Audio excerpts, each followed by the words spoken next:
Welcome dito sa Pulumulok Native Chicken.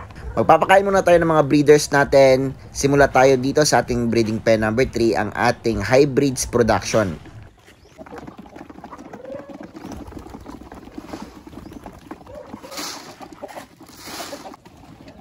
Pagkatapos nilang kumain, yung iba, balik na sa pugad para mangitlog. Dito naman tayo sa ating breeding pen number 2, ang ating mga black Australorps.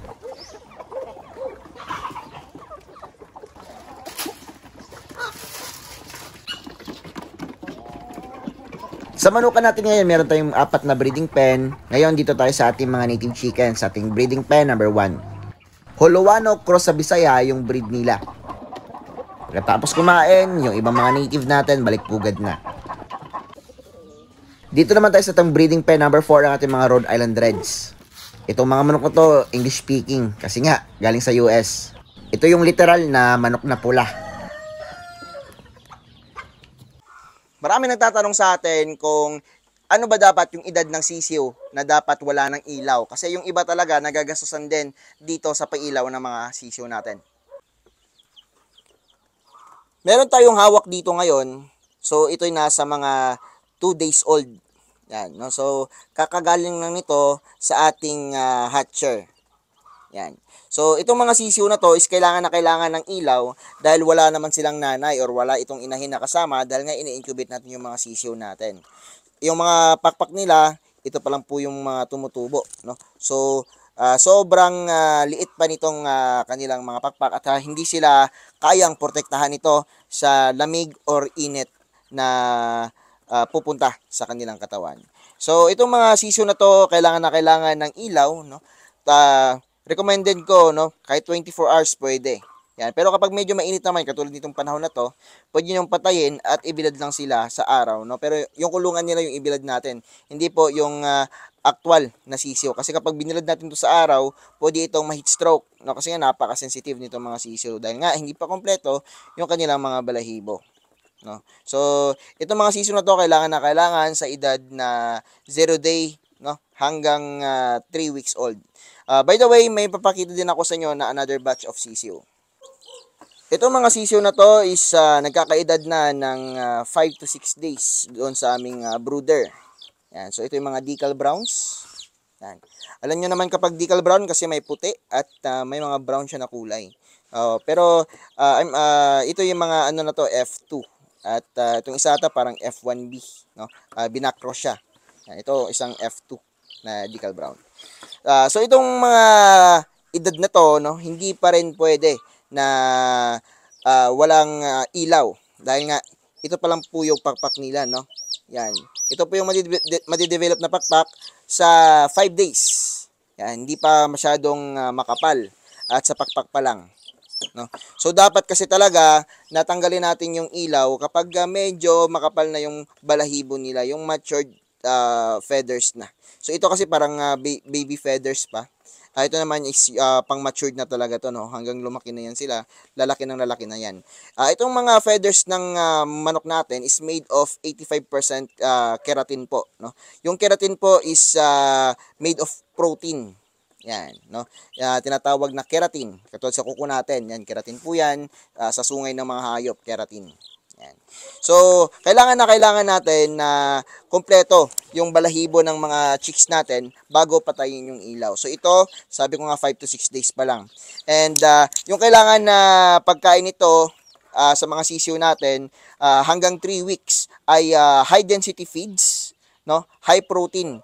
Dahil kailangan natin ng mayaman sa protina na pagkain kasi nga sabi ko sa inyo 85% made of protein itong feathers ng manok natin na tinatawag na keratin.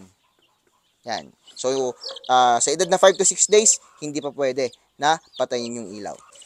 Dito naman tayo sa ating 8 days old chicks, no. So ito yung napakalaki dahil anak ito ng Jersey Giant. So ito naman yung anak nating Rhode Island Red. So ito yung pure Rhode Island Red po. Yan, no? Jersey Giant, Rhode Island Red. Ito yung pakpak nila, no? So, dito sa ganitong edad, 8 days, may mga tumutubo ng pakpak dito na medyo matured na. Yan. Pero dito sa kanilang buntot naman, tumutubo na rin yung medyo matured na buhok. Na balahibo, I mean. Yan, no? So, kasi nga high density yung feeds namin. So, sa ganitong edad, hindi pwedeng magbigay ng mga organic feeds, no? Na ina-advise ko lang. Pero ako talaga is fan ng organic feeds kasi mas nakakatipid tayo doon dahil nga mura. Yung high density feeds, nakakatulong talaga siya na pagandahin yung balahibo agad. Kailangan natin maganda yung balahibo nila dahil yung mga balahibo ng manok natin, no, halimbawa kapag medyo kompleto na siya, no, pwede nang tanggalin yung ilaw. So, mas nakakatipid tayo. Actually, sa ganitong edad, no, pwede na talagang patawin yung ilaw. Yan, 8 days, 10 days, pwede na. Kaso nga lang, yung problema nun, yung mga sisiw natin ay medyo masistress agad, no? Kasi nga, pinatayin agad natin sila ng ilaw. Maninibago sila sa kanilang temperature sa loob ng kanilang brooder. So, kaya yung dapat gawin natin, no, ay wag mo na magtipid ng feeds para sa mga sisiw natin hanggang 3 weeks. Napapansin ko kasi 3 weeks, may ilaw po yan, no, hanggang 3 weeks. Nakokompleto na nila yung balahibo nila.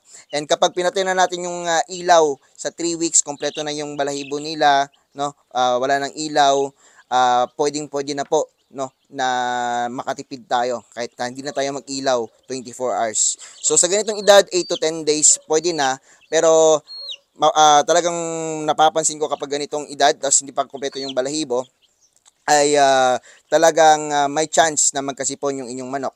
At yung ilaw din po kasi is nakakatulong or yung ilaw nakakatulong siya para mabilis ma-digest yung pagkain ng ating mga alagang manok. Yan. So, yung kailangan din pong vitamins para dito is dapat merong amino acids, no? Amino acids kasi is building blocks ng mga protein at vitamin D3 at minerals, no? So, yung ginagamit ko sa pagkain nila is King's Vita Plus Animal Feed Supplement at Intenso Plus kasi may CGF, Chlorella Growth Factor na nakakatulong po yan para mabilis yung paglaki and nakakatulong din para pagpatangkad sa ating mga alagang manok. Yan. So, ito, ano ko lang, no, dagdag ko lang, sa ganitong edad ng manok, no, 7 days pataas, pwede na itong ibaba sa ganitong kulungan. Yan, ibababa ko na.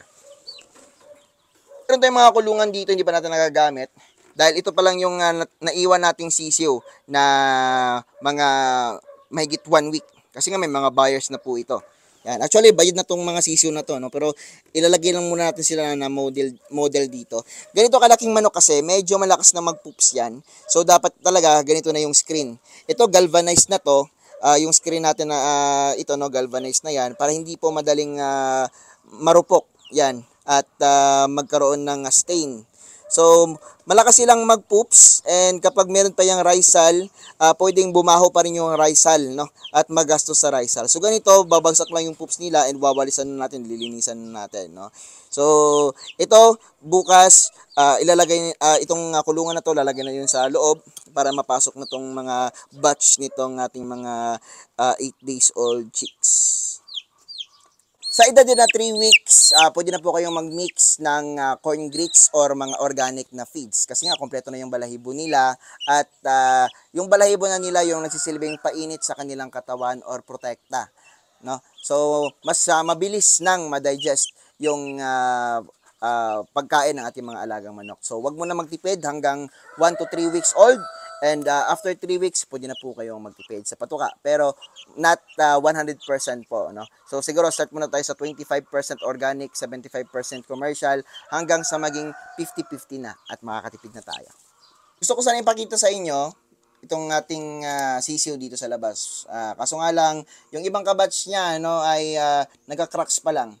Itong mga sisiw na to is kapag kakapisa pa lang, no, it's not advisable na ilalabas-labas muna siya, no, kasi nga madadamay yung ating mga itlog, no, kapag palaging nabubuksan. And kapag medyo maingay din naman or medyo nasa-stress yung mga sisiw kahit nasa loob sila, pwedeng ma-stress yan at mamatay sa loob.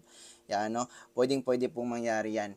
So dito sa ganito lang na setup, itong hatcher natin, no, is merong STC 1000 na thermostat. Pero may mga hygrometers kami dyan sa loob to make sure na meron kaming tamang temperature dito. So, meron tayong 39.3 na temperature dito kasi nga medyo malaki naman yung hatcher natin. No?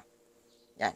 So, itong mga sisyo na to is kapag kakapisan lang nila dito, no, magsistay sila dito ng 2 to 3 days. At kapag ganun na, no, i-double check nyo yung mga itlog, baka kasi yung ibang itlog is buhay pa, ikandal nyo. To make sure na walang masasayang sa mga ini-incubate nyong sisyo. Siyempre, ginastusan natin itong mga sisyo na to. Yan, no. So, yung temperature dito sa loob, no, is 39.3 degrees Celsius, pero sa baba niyan medyo hindi na masyadong mainit yan.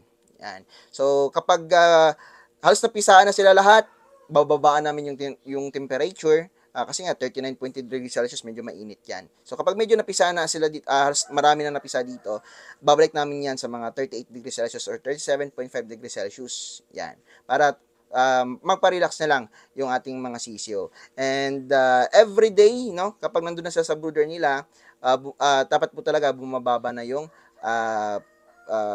temperature. Yan, no. So dito lang may humidity, no, kasi nga kailangan ng humidity ng ating mga itlog. Sa mga hindi nakakaalam yung humidity, yan po yung parang water or air moisture, o no, yung ating humidity. Kailangan po yan dahil nakakatulong yung humidity dito sa ating itlog to soften or maging soft siya kapag na-hatch siya ng ating sisyo. Kasi kapag hindi po na-soft yan, ano po yan, makapal po yung eggs and mahihirapan yung sisyo na makakalabas. So, humidity po yung nakakatulong. And kapag nasobran po yung humidity, no, pwede pong hindi makalabas yung inyong sisyo dahil nga nalunod siya doon sa loob ng itlog dahil grabe yung humidity. So, dito sa hatcher, dapat yung humidity natin is 60 to 70% lang. Meron akong ini-introduce na game app sa inyo. Ito yung palaging nilalaro ko. Kapag hindi mo gusto yung game app na to, pwede mo nang skip yung video. Ito ang Game 8. Sobrang solid na itong Game 8. Lalo na yung Party Night na slot machine. Ilang beses ako nag-big win. Kasi ang ganda ng kanilang multiplier. Kasi ko yung pipili kung ilang spins. Mabilis din yung cash out. Nasa comment section ng link. Just gamble responsibly.